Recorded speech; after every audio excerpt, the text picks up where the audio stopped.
আমি টিউশনই করে সময় পাই এখান থেকে যা আসে আমি তাই আমার মা ওদের বাসায় যাই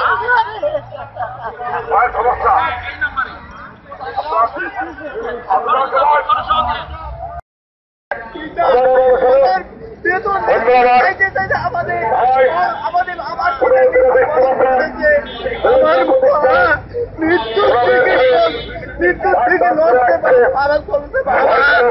আর আমি বললাম মা যতদিন পর্যন্ত আমাদের এই এমপিও বাস্তবায়ন হবে না ততদিন পর্যন্ত ঢাকার মাটি করবো না তাই আমি প্রধানমন্ত্রী কে আমি বলতে চাই আমাদের সহ্য করতে পারছি না আমরা থাকতে পারতেছি না আমাদের তাড়াতাড়ি আমাদের এমপিও করে দিয়ে আমাদের বাড়ি ফিরিয়ে দেন আমাদের আমাদের